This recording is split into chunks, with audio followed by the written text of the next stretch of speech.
Ben Shapiro of the Daily Wire, The Ben Shapiro Show. Ben Shapiro, you were just in Israel, and these attacks occurred really right after you left. And I want to share a few things with you, mostly the Biden administration. I hear these very passionate, emotional comments about the history of Jews and anti-Semitism and so forth, and I think that's very welcome. But then typically at the end of the statement, certainly with Blinken when he was standing right next to Prime Minister Netanyahu, we get the lecture about proportionality, about the rule of law, about how we're different from the terrorists and so forth and so on. Do you think this administration funding Iran, funding the Palestinian terrorists, they haven't changed course on any of that? They're providing weaponry, which is very, very important. But do you think this administration is going to allow Israel to actually win? And my great fear is that they won't. I mean, I will say that during the Obama administration and much of the foreign policy establishment inside Biden's White House is Obama acolytes. The foreign policy of Barack Obama was to prevent Israel from defending itself and to cut short any attempt to take serious measures against terrorists. And that happened multiple times with Hamas. It happened with Hezbollah as well while he was president.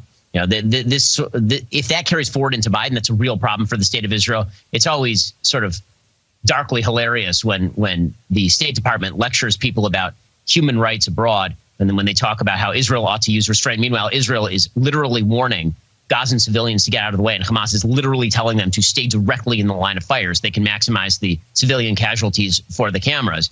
It seems to me that all of that sort of language is rather misdirected. So I'm hoping that they don't cave, but I have very little faith that as this conflict progresses, and it's going to be a long slog for the Israelis, they're going to have to go in on the ground. They're going to have to clear out terror tunnels. That is not something that happens overnight. My great fear is that the support starts to wane. And that's a pattern. That's par for the course, isn't it? The Hamas's propaganda winds up in the pages of the New York Times and on the headlines of most American newspapers and on most television shows. Let me ask you about that. I've been talking about this, but I want to underscore it in your take. We get these statistics. How many Jews were slaughtered? How many people die in Gaza? Isn't this outrageous when we don't know who's actually dying in Gaza? It could be a terrorist. Is the terrorist the same as a baby who's beheaded by a terrorist? Isn't it outrageous the way they report that all these casualties as a result of Israel, when in fact, as you point out, that's what Hamas wants and more? The Egyptians won't open the passageway so the civilians can get out of there, and not one Arab state has offered to take one Palestinian. Aren't all these deaths on both sides the responsibility of the Arab states, of the terrorist organizations, and their weaponization of their ideology?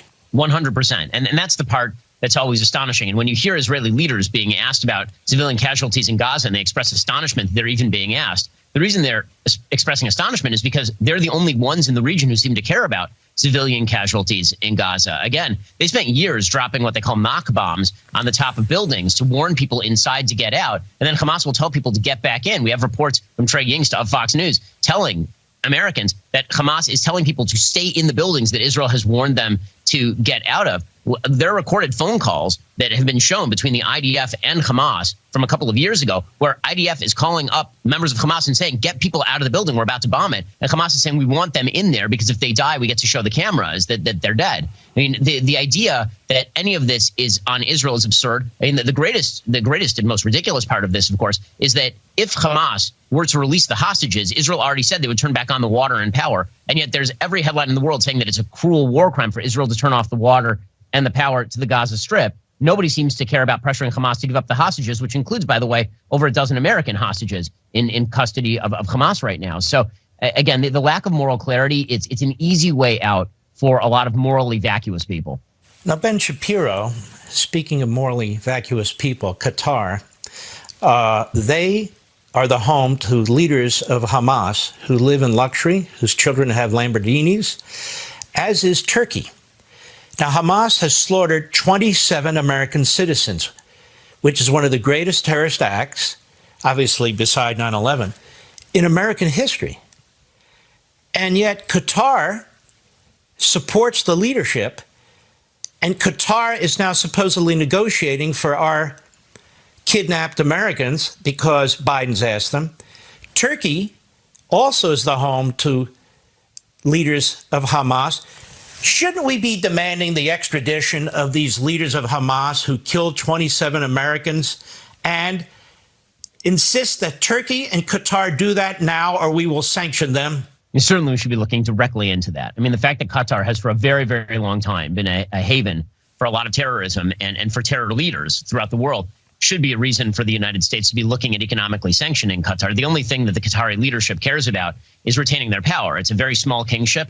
It's a very small emirate, and the emirate is heavily reliant on Western non-sanction. And so it's a lot more vulnerable to sanction actually even than Iran is. So the fact that we've not actually used those levers against Qatar is pretty amazing. And one of the things that you'll note, Mark, I mean, you know this obviously, is that there's an isolationist right that suggests that doing things like telling Qatar that they better turn over criminals or we'll sanction them, that this is some sort of interventionism. No, it's not. It's the opposite. It's an attempt to avoid escalation of conflict. The way that you push people off the violent ball in the Middle East is through external pressure. It's when you show your neck that you end up escalating violence. That's precisely, by the way, what happened with the Gaza Strip. Israel for years and years and years looked the other way as rockets were fired directly into its heartland and pretended that it wasn't going to turn into something much broader and much more terrible. And this is the result of that. There's a lot to be said for peace through strength.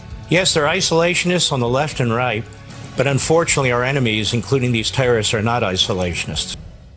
Welcome back, America. We have our friend Ben Shapiro from the Daily Wire, among other things. Ben, doesn't there need to be right now pressure on the Biden administration to cut off funding to the Palestinians, as Donald Trump had, to cut off oil funds getting into Iran because they will not enforce the sanctions? I mean, they haven't changed. Forget about the $6 billion. They haven't changed a single damn thing with respect to tens of billions of dollars flowing into Iran. They won't even admit Iran's behind it when Hezbollah and Hamas say Iran's behind it. It is amazing that the Biden administration's absolute carryover from the Obama administration, their deep, deep abiding desire to cut some sort of pusillanimous and cowardly deal with the Iranians has led to this impasse and has led to this violence. And the fact that they haven't changed strategy with regard to taxpayer dollars flowing to, for example, the Palestinian Authority, and they're pretending this away. They're pretending the Palestinian Authority is not allied with Hamas, that they don't have the same intentions as Hamas. That of course, is absolutely ridiculous. The big lie in the Middle East has always been that there is a moral parity between these sides. The Palestinian Authority, from inception, it began as the PLO, called for the extermination of the state of Israel. Hamas, in its charter, calls for the extermination of the state of Israel. Islamic Jihad, in its charter, calls for the extermination of the state of Israel. And all of these are the governing parties here. The fact that American taxpayer dollars are on both sides of this, right? Americans are paying for the rearmament of Israel, and they're also paying for Hamas to generate its rockets. They have been for years. I mean, your taxpayer dollars were being sent to the Gaza Strip, and Hamas was promptly taking those taxpayer dollars, because dollars are fungible, and using them for whatever the hell they wanted to use them for. That should be a cause of mass outcry. The fact that, again, the Biden administration hasn't immediately talked about turning off the spigot is totally insane. Isn't it also insane, Ben Shapiro, that the greatest ally that terrorists have in the United States is the American media? Just as it was the greatest ally of the Nazis by covering up the Holocaust, the American media has Jewish and other blood on its hand, and has for decades and decades and decades. And it seems like they don't take a corrective course either, do they?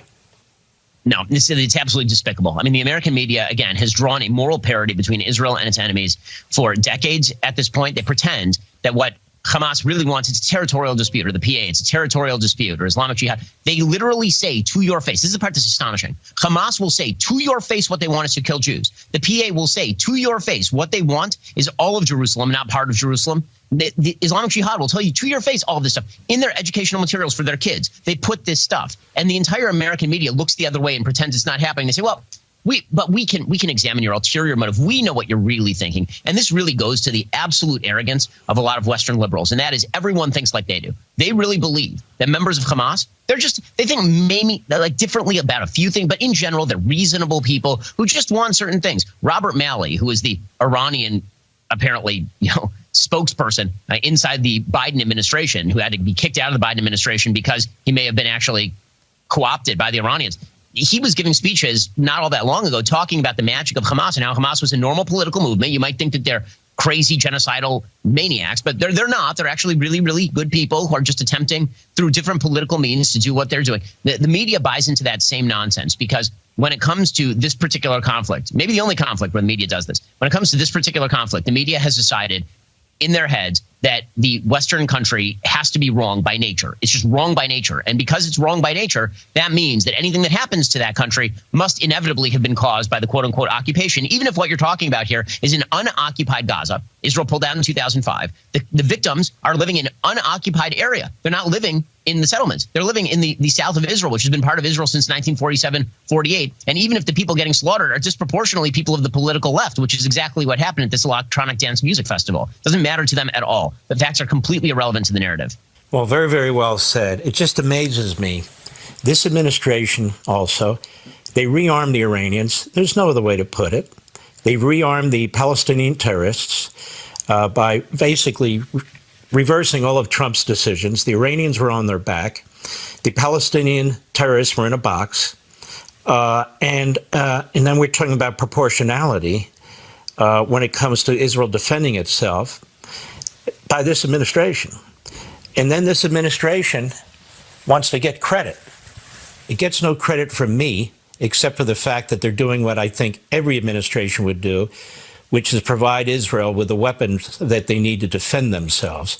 I can't think of another president who wouldn't, although Obama did stop for about 24 hours. I want to thank you, Ben Shapiro. I want to thank you for what you're doing. God bless you, my friend. Back at you, Mark. Appreciate it. We'll be right back.